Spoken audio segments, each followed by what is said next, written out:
Hey, what's up, everyone? I hope you're having an amazing day. And I want to talk to you about the 6 things that make a startup successful. And without them, startups tend to fail. My name is Susan Sly. I'm an entrepreneur. I'm a co-founder. I'm a tech investor, and I'm a mom. My gosh, I think the last one is really the hardest job of all. Oh yes, I'm a student right now at MIT. So on top of all of those things, there's a lot of things going on.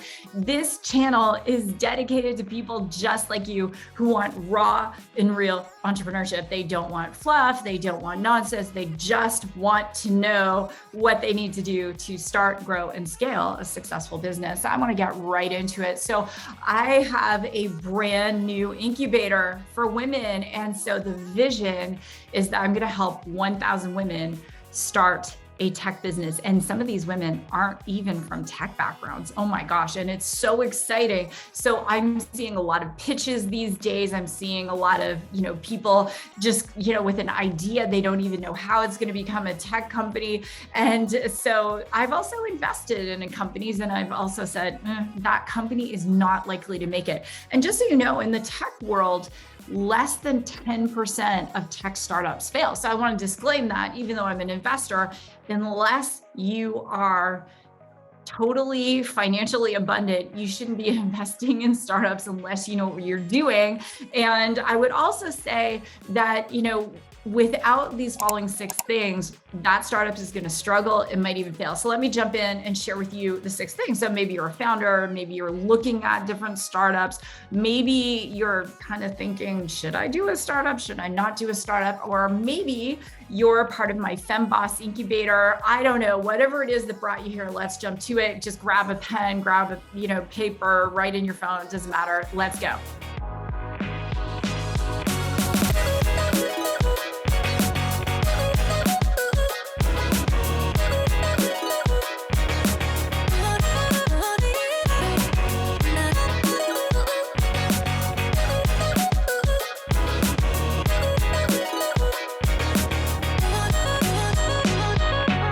So the first thing that denotes a solid startup is a clear-cut idea. Why? Because you've heard Simon Sinek start with a why. An entrepreneur who doesn't have a solid why is not going to succeed, because they are going to have wall-kicking moments.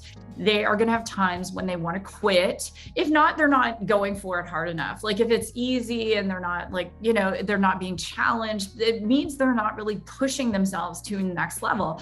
When you look at an entrepreneur like Elon Musk, he has a very clear-cut why of what he wants to accomplish with Tesla or SpaceX. Jeff Bezos has a very clear-cut why. So when you think about the why of the founder, why are they doing this? Do they want to, create something that is going to be disruptive or life-changing? What is going to cause them to get up in the morning and go for it? And what is going to cause it to be the last thing at night they really think about? And so when a founder has a solid why and it gets them lit up, they're super excited. That's one of my first things on my checklist. The second thing is that they have a problem that they want to solve, and the problem has to be very, very specific. So when you're looking at some of the most successful startups, there's a startup called Quick, and these guys, I love their idea. It's really cool. So they're solving a problem in the area of hospitality. So in hospitality, whether it's hotels, restaurants, you get people who call in at the last minute or they get sick. And so they offer a service to the business owners that staffs people temporarily, and all the people are really well trained. You can check it out. It's spelled with a K or a Q, sorry, QWICK. And so they're solving a very specific problem, and they've received several funding rounds and they're growing. One of the companies I invest in is Block, and you can check it out, BLOCPAL. And that is my friend Rob Stewart's company. And that company is solving a very, very specific problem, making payment processing on the blockchain using cryptocurrency very accessible for people in the developing world. So when you think about the second point, what is the key problem that startup is trying to solve? And if it isn't clear, that is a big problem. If the problem isn't a clear problem, it's a problem. The third thing is, what is their MVP, their minimum viable product? And so when I'm looking at businesses, I think, do they have a minimum viable product that can begin to solve the problem? It may not solve the whole problem, but can it begin to solve the problem? And that minimum viable product has to be something that is very tangible, that can get a beta version of this product out fairly quickly. And by quickly, I mean in under a year, so they can begin to test it and get feedback.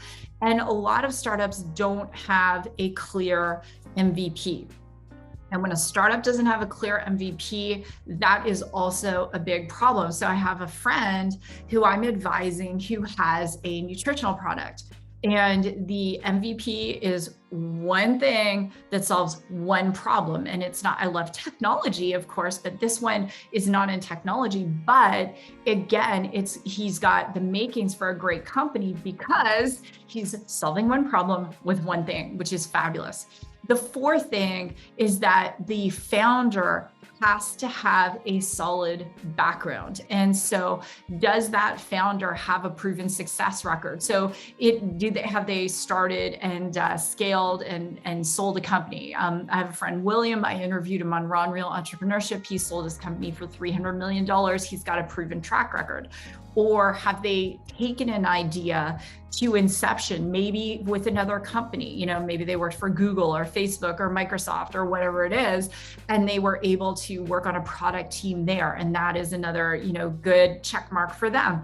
Or maybe they've got a solid background in sales and marketing, because that founder or that, part of the, that ecosystem is going to have to get that product to the market. And so I love to see a founder or a co-founder that has a substantial sales and marketing background. The next thing, in addition to the founder, is that team. Can that team execute on that MVP? So do they have a solid technical person, if it's a tech company, that can actually build the MVP of the tech? Do they have the sales and marketing team? Do they have someone, this is an important one for me, do they have someone who could do a cash flow statement, an accountant? Are they doing their legal due diligence? Do they have their director and operator insurance? Do they have, all of the corporate structure in place? Do they have that person on the team? And if they're a specialty company, going back to my friend's nutrition company, he is a medical doctor, which is fantastic.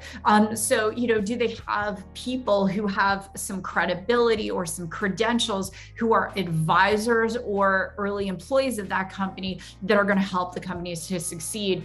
And the last thing, the sixth thing that is going to make a company successful, is that the founder or co-founding team are coachable.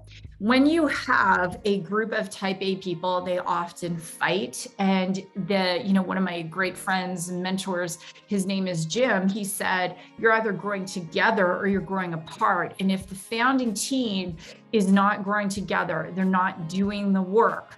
And that could be doing workshops. It could be having some, business coach come in. It could even be early in the beginning when there's not a lot of money flowing. It could just be, all reading the same books or whatever it is that they're doing.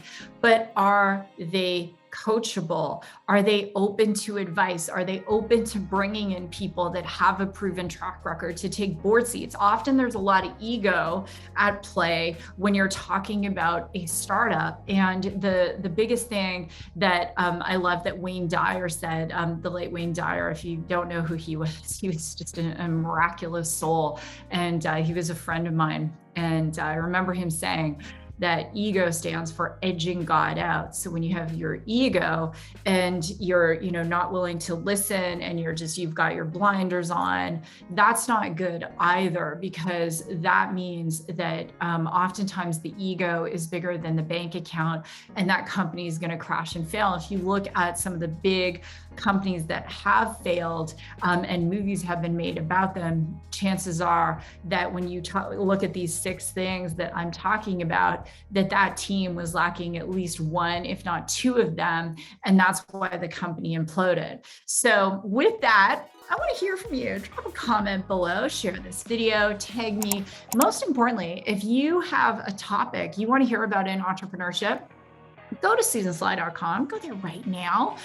Drop me a note. I'd love to hear your idea, and check out, I have a new course, Employee to Entrepreneur. So it is coming out. I also have a free checklist. So if you're thinking of starting a business, you can get the checklist. There's a link right on my YouTube channel. And I want to help you succeed. I want to help you become untethered. I want to help you get out there and start, grow, and scale your own business.